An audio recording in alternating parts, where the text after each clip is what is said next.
Welcome to the STARS program, seniors taking active roles in society. And now, here's your host, Anita Finley. Dr. Ridgway, you have no idea. I was actually going to call you and tell you that our sweet Maltese we've had for a few years, it was a rescue, and she wasn't eating much. She had a little growth on her neck and turned out to be cancer, and you can imagine for the past 3 weeks how horrible it was. And then it was advised that we go ahead and put her to sleep, which we did. Oh, that's too bad. I'm sorry to hear that. Because I was going to call you and say, well, the dog's not eating. What can I do? And the vet said, well, that's because she's just in pain. She doesn't want to eat. And anyway, so I guess you've seen a lot of that, haven't you, as a veterinarian? Off and on, we sure do. Unfortunately, it's not good. You know, I have a friend that he loved his Doberman Pinschers and got cancer, and I told him one of his, and he told me what he saw, and I thought it was best to euthanize it, but he said he should have listened, but he spent about $15,000-$20,000 on the dog and then euthanized it. Well, you know, I had a wonderful, the veterinarian referred me to a specialist in cancer, I forget what the name of that is. But anyway, so. Oncology. Yeah, that's right, an oncologist. And he was so busy. It was a big animal hospital here.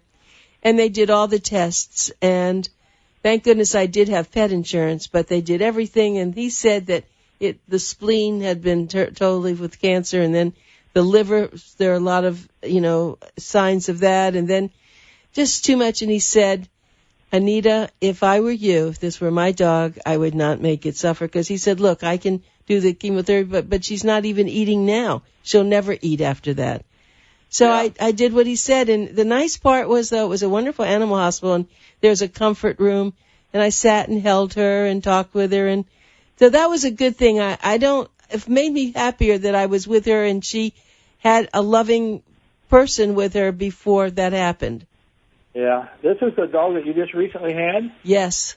That's the dog I had probably got her two years ago as a rescue, and she was a Maltese. Yeah. She was the most wonderful, sweetest dog. Absolutely.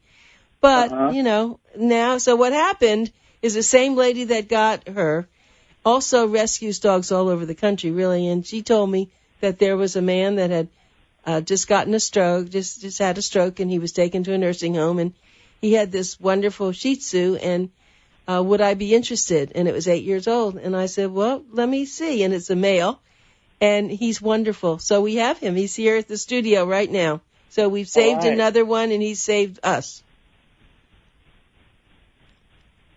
That's good. Yeah, I know you know this so much, and it's amazing, isn't it, how people who have pets suffer so terribly. I mean, it's like a part of the family. I can tell you story after story.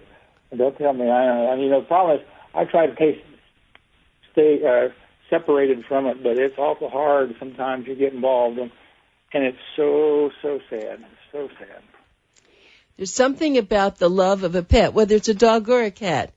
We do. What is it that we feel we're the caregiver? I mean, why are we so some of us even love our pets better than our children? I have to tell you that's true. No, I know. I had one, the owner brought the dog in. This is when I was in my residency at Davis, California. He brought the dog in, and it wasn't doing very well, and I put in a request to have radiology, take a radiograph of the chest, and they were really busy on that particular day, and that dog was just really going downhill really fast. And so I went to him, I said, hey, look, this dog's in bad shape, and we really need to have that chest X-ray. So I took a chest X-ray, and the chest was filling with fluid very rapidly. Now, the history on the dog was that it had Cushing's disease, and it had it pretty bad. It actually had some stones in its skin. And so in addition to that, it had Cushing's for a long, long time. And what had happened was, there's some little muscles on the heart valves called chordae tendineae, that when the valve opens up, the chordae tendineae only let it open up so far, and then the pressures cause it to close again. Well, all those chordae tendineae had turned to stone and had broken, and so those heart valves were just fluttering in the blood, and so the heart was not working, and it was filling up, and the dog was going to die, and the poor guy couldn't talk because he was trying to say to euthanize the dog, but he just couldn't bring himself to say it. And he was bawling so hard. And, and you try to keep separated from it, but how do you stay out of that, Sure. You can't. No, well, it is something about, do you have dogs today yourself? No, I have a cat. You have a cat. Have you always favored a cat from a dog for your personal self? I don't favor anything. My wife favors cats. I see. Well, actually, my husband loves cats. He would have a cat, but I am allergic to cats. And so, unfortunately, and there's certain dogs, the dogs I've been getting, I don't know what it is, Maltese and Shih Tzu, they don't seem to have shed or something. So it's okay. All right. Well, sometimes it's just being around the animal, the dander and the skin and so forth, you develop an allergy to them. And that's not uncommon. But some people develop allergies so bad that they just can't even be around an animal and can't have them in the house. The minute they walk in, their eyes start watering, and it's a real problem. Right. Well, I was asthmatic because we had cats all the time, and I didn't know that's what caused it until I went to an allergist. And so we had cats for 12 years, and we had to give them away to good families, but it was very sad. So I'm very cautious. I didn't think I could ever have a dog, but apparently certain kinds, it doesn't affect my what I have as a problem. Anyway, I wanted to talk to you though, because we've not talked for a long time. I know you, of course, you help us with so many wonderful dog, problems, but I wanted to ask you about your book, the truth, about the dog and cat treatments and anomalies. How is that doing? And I want people to know they can buy this. And how would you explain your book to our listening audience? Well, it's a book that's designed for the lay people. I try to not use big terms in it, number one. Number two, it is things that a person can treat their pets with over-the-counter drugs. And, of course, there's no substitute for going to and seeing a veterinarian, but this is a way for people to use drugs safely and appropriately if they follow the guide in the book. That's about the size of it. I mean, there's an awful lot. I don't know how many. It's been a long time since I wrote the book, and I don't remember how many things are in this book, but it's there's a lot. Yeah, well, I tell you why I do know about the book, because I used it even when my other dog, Snowy. It's because we worry, and we don't really know if something's serious or not, and it was very much of a hands-on book where you could just find something very simple, if the dog's not eating or if the dog needs this or that, and it really is a very wonderful book, and I hope I don't need it for Charlie. That's his name, our little dog. But I know. I know. Well, I think there's 3 different books, so it's kind of hard. And what happens when you write more than one book? It all runs together. You don't know what's in one book and what's in the other. It's terrible. Well, I'm glad you did it, because there are a lot of veterinarians and actually a lot of doctors. They know a lot and they don't put it into anything. So today I'm promoting your book, and I want you to know, our listeners, if you have a dog or a cat, you can get the book called The Truth About Dog and Cat Treatments and Anomalies. It's available on Amazon.com. And Dr. Ridgway has been a veterinarian. It's Robert Ridgway, R-I-D-G, no E, as we were just hearing about. Harry E. Truman. There was no period after E because he didn't know what his middle name was. Well, this is Ridgway, which is R-I-D-G-W-A-Y. I bet a lot of people put an E there. Oh, you wouldn't believe. Well, fortunately, some have done that. on financial documents, and it creates a legal problem. Because Ridgway, on the street that I live in, on the other end of the street is a Ridgway with an E. Oh, no. And, well, we don't get our mail mixed up. I don't know. I guess he reads the address and not the name. But it was an unbelievable nightmare. And they won't believe you that you don't know how to spell your name. Right. You don't know how to spell your own name, right? Yeah. And, when I went to officer candidate school, I got demerits because I didn't spell my name with an E. I thought rather stupid at the time. General Matthew B. Ridgway, who took over command in Korea after Truman fired MacArthur, he spells his name the same as I do. But if you look, even for him, a lot of people put an E in it. I know I've gone to the dry cleaner. She said, "Just tell me your name and I'll spell it." And I said, "You'll spell it wrong." I know everybody thinks they know, but they don't. Yeah.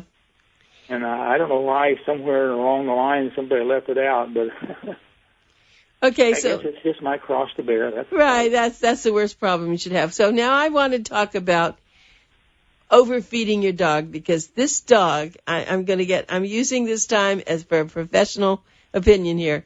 The dog is very overweight. The man apparently, the man lived alone and he had a caregiver and they really load this dog. So here's a Shih Tzu who probably should weigh about 15 pounds or a little less, weighs 25 pounds.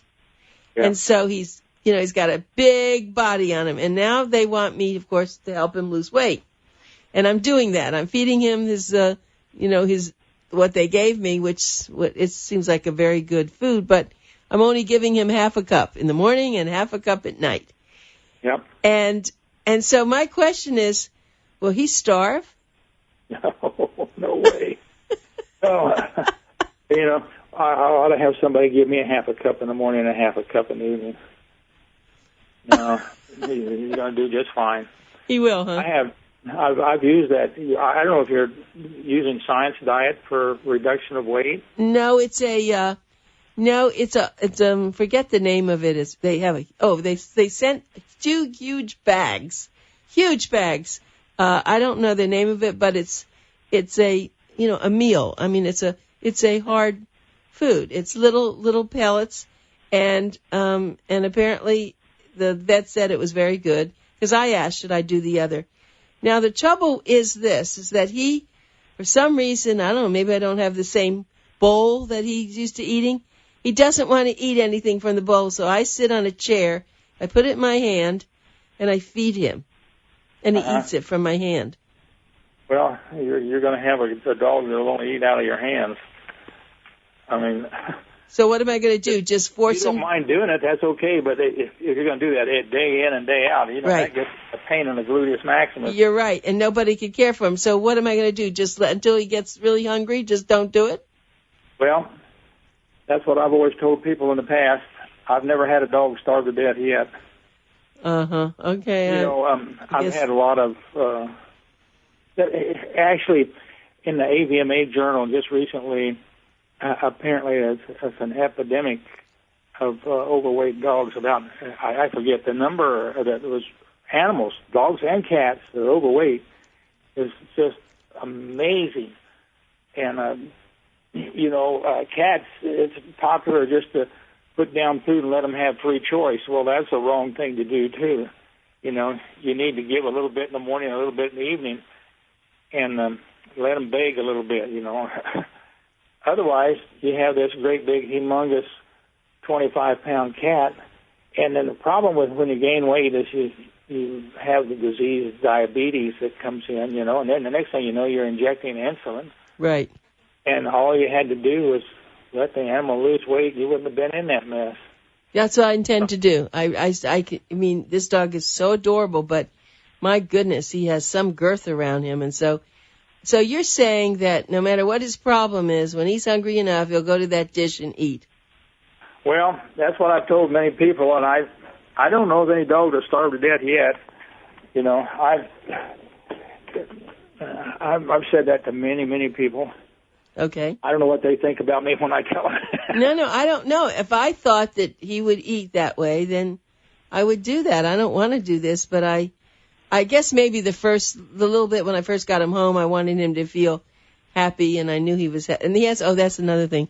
They gave me a red dish, a big bowl, and that's his water dish. And they said that's the only thing he'll drink water from.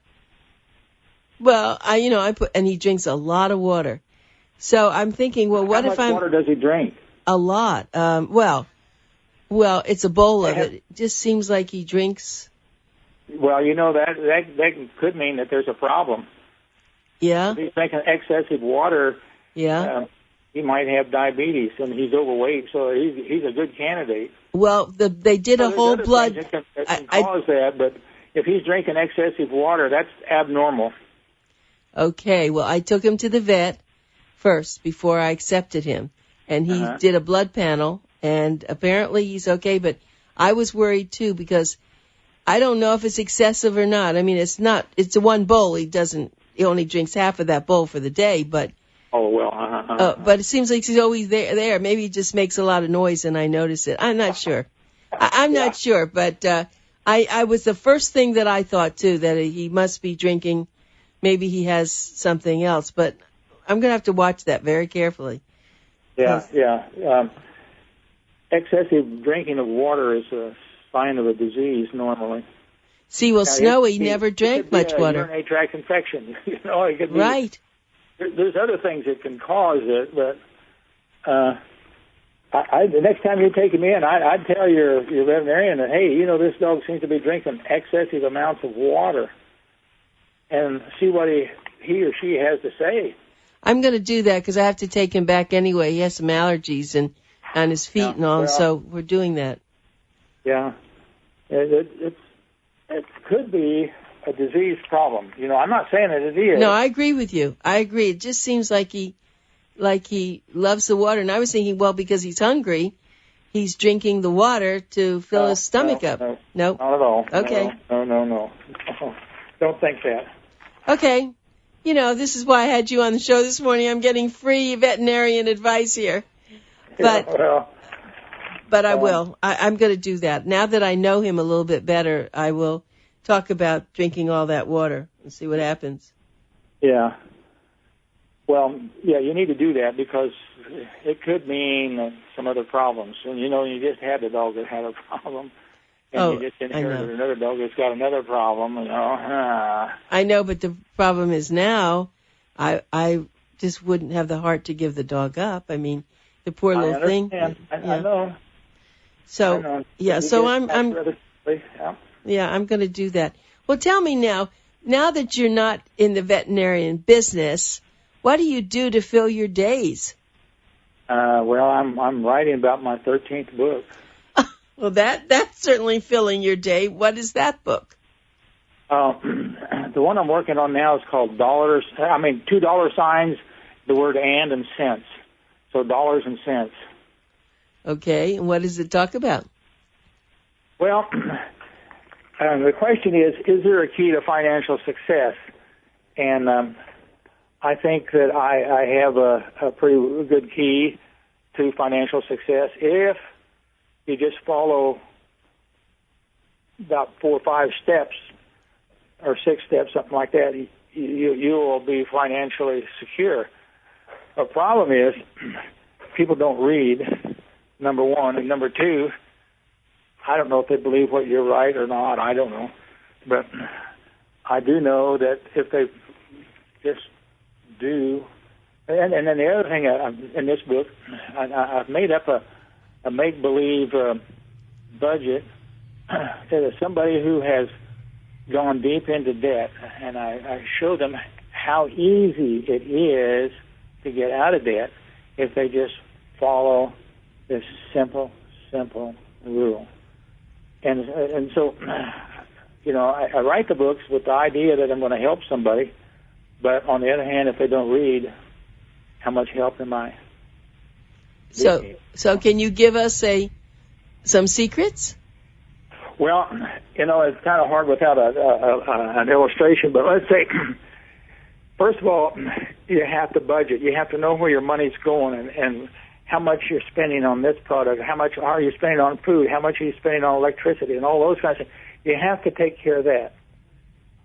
And then, assuming that you have a job, and after you get your household budget put together, those monies that are left over, let's say that the person has 7 debts that's creating a problem for them. I have no idea how many people have debts and how many they have. I just picked 7, the lucky number. Anyway, okay. So they have 7 debts, and let's just accidentally say you have say $2,500 left over from your household budget.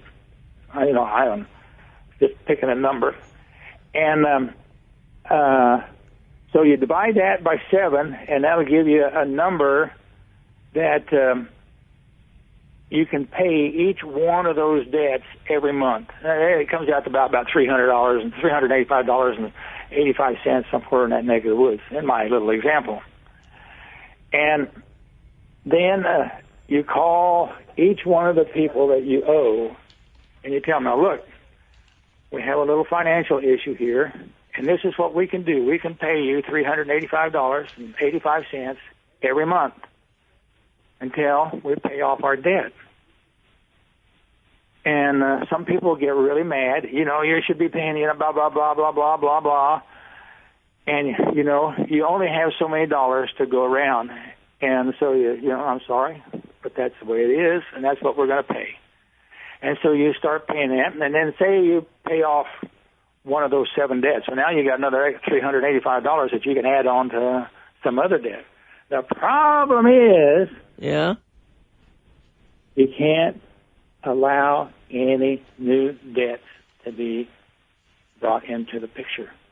You have to control your spending. Wow. And about the only way you can do that is stand there with a baseball bat and say, don't do that, don't do that. Because it's a problem, and it goes back to your comfort zone, what you believe, what you think. And I don't know how you change thinking. And I've given a lot of thought to this, and I just wonder, those poor school teachers who have students that don't care, what are you going to do? You can't force a horse to drink water, and you can't force people to learn. And if they don't learn, they can pick up the trash, I guess, and mow the grass and things like that. But I feel sorry for them because they're hurting their own future financial capability. Well, why did you take such a strong interest in this, from veterinarian science to this? Well, I can tell you why. I watched so many animals come into the shelter where I work that people don't take care of. There's horrendous problems. They put a collar on a dog when it's a puppy, and the dog grows up and the collar grows into the skin, and sometimes it's so deep, it's as deep as the width of my hand. Even. Oh, my goodness. And they come in, they don't have any hair. They got Demodex. They stink. They have broken legs. People don't do anything about it. Nothing. They just bring it to the shelter. And so and that's the reason I wrote these other books, to help people that are in these conditions, because, they buy stupid things and don't take care of the pets. And it just, so the whole purpose of the 3 books about treating your dogs with over-the-counter drugs is to help people who need help. But the problem is, if they're not going to help somebody, they probably aren't going to read a book. So I've probably wasted my time. Oh, no, you're not. I mean, I learned a lot from your books. I'm sure a lot of people have. Don't feel that. But so you're saying... That was the reason for the books, and it's the same for the finance. I've written them to help people who have problems. What can you do? And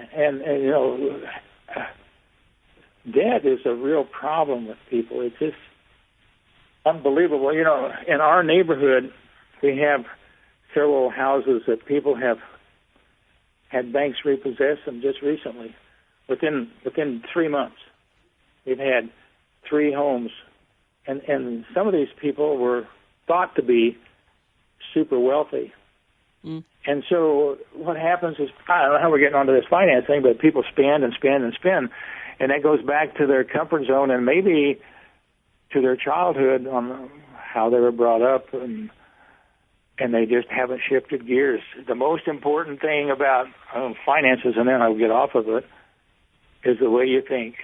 You know, if you take a person who's poor and you give them a lot of money, it isn't very long, and they'll have spent it all, and they're poor again. If you take all the money away from a millionaire, he'll become a millionaire again. You know why? It's because the way they think. And so the thinking process about money is probably the most important thing about financial success. Well, it's making me think, though, as you're talking, this should be a course taught in school, elementary, junior, senior high school. Maybe that's what's, that's where we're missing out, huh? Well, I believe that in heart and soul, and I put that in the book. I think that's one of the problems we have. You know, how much algebra do you use every day? You don't. You have to take algebra. How about your English, you know? Hell, I don't know an adjective from a pronoun, and here I've written 13 books, you know? So the thing is, you need, everybody has money. Everybody uses money, and nobody teaches you how to handle it. Nobody. You're very right. And with that, I got to tell you that we have run out of time. And this was great. Holy moly. Yeah, I know. Well, that's what happens. And I want to thank you. And I'm going to really get the dog back to the vet and have him check him over again. I think you should. Yeah, I'm going to do that. You should, and you should tell him the history is that I believe that this dog is drinking way too much water. Okay, but I don't know what way too much is. So what I'll do is I'm going to fill up the bowl, and then I'll know how much is in there, and then I'll see what's done at the end of the day. That's the way to do it. Oh, that's a good idea. Okay, my friend, thank you so much for being with us this morning, and I'll talk to you soon. And I love your article on dog choking coming up in July. Yeah, okay. Thanks. That's a real problem, particularly for people that play, throw balls, and the dog goes and catches it, and they happen to use a ball that's too small. It gets caught in the throat. And if they don't know how to use the Heimlich maneuver, the dog's dead, because you can't wait to get to the veterinarian when you have choke. You have to do it right now. Okay. Thank you so much, Dr. Ridgway. Right now, but all right. Right now. Thanks. Bye. Bye.